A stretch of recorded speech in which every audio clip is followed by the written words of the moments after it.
Zainuddin adalah seorang yatim piatu yang tinggal dengan pengasuhnya pada tahun 1930. Dia berkeinginan pergi ke Minang untuk menjalin silaturahim dengan keluarga ayahnya di Batipuh, Padang, yang katanya terkenal dengan agama, budi pekerti yang baik.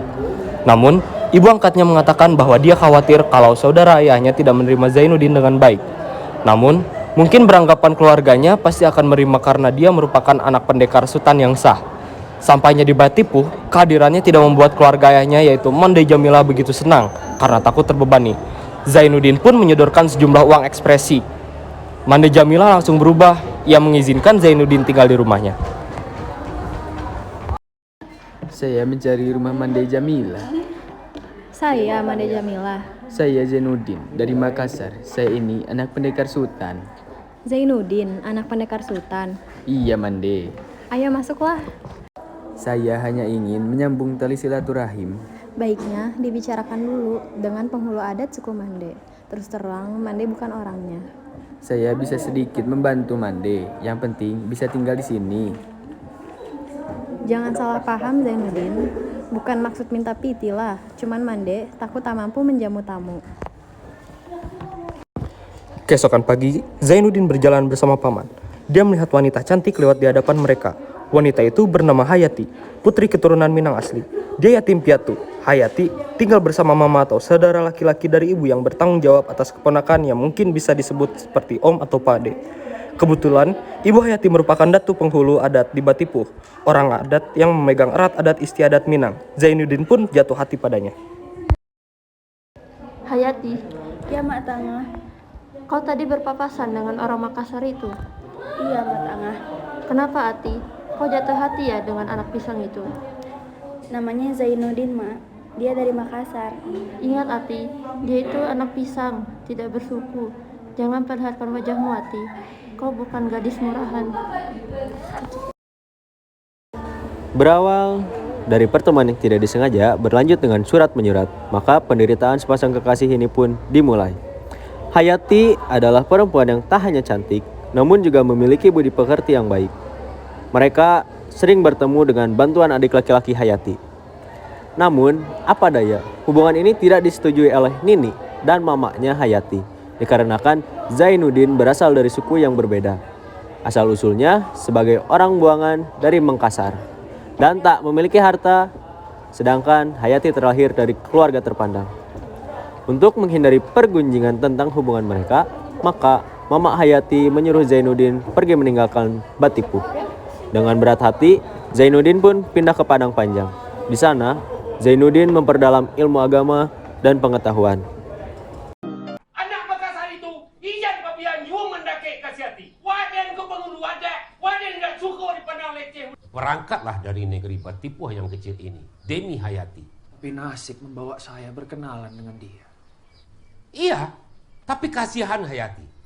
Dahulu dia lurus, gembira, tapi sekarang jadi perenung dan penghibah hati. Berangkatlah dari negeri Batipuh yang kecil. Apa sebab Mak Datuk menyuruh inyo pai? Banyak pandai tanah hurang ka dirinya, joka diri kau.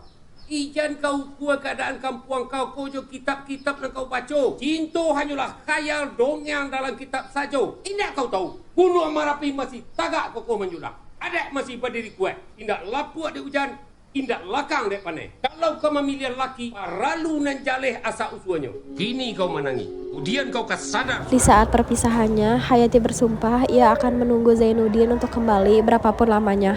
Sumpah itulah yang menjadikan Zainuddin untuk kembali dan menjemput Hayati untuk menjadi istrinya. Sebelum berpisah, Hayati memberikan selendang putihnya kepada Zainuddin. Zainuddin pun pergi ke Padang Panjang untuk merintis karyanya. Di sisi lain, Hayati terpuruk dengan perpisahan mereka.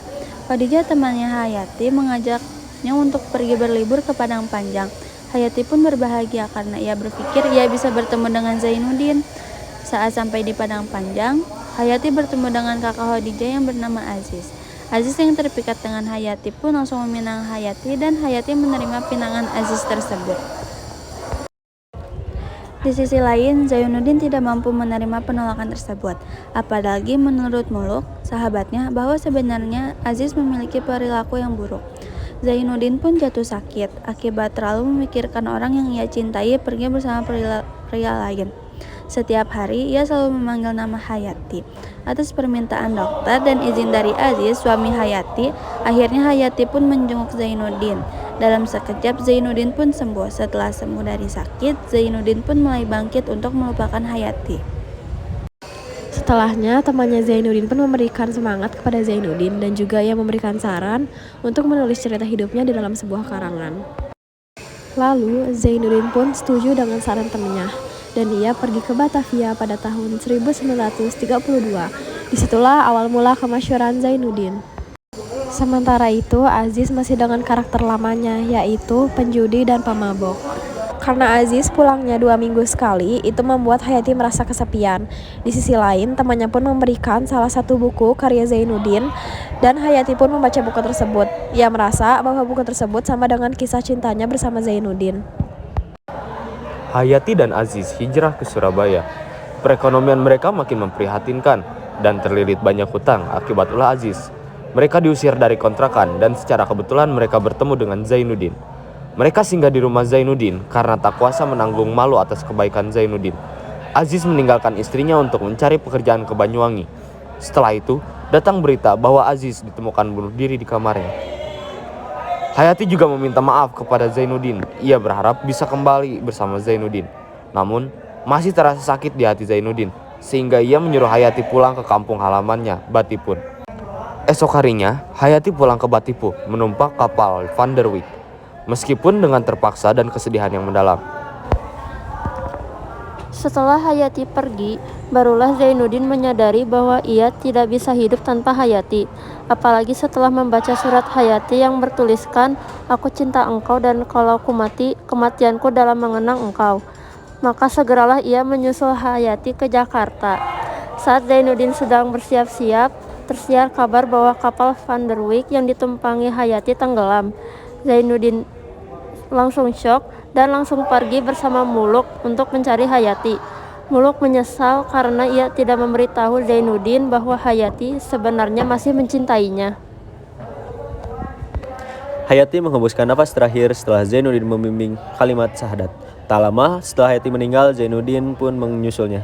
Karena tidak bisa berhenti memikirkan Hayati menyebabkan ia sakit-sakitan dan akhirnya meninggal dunia.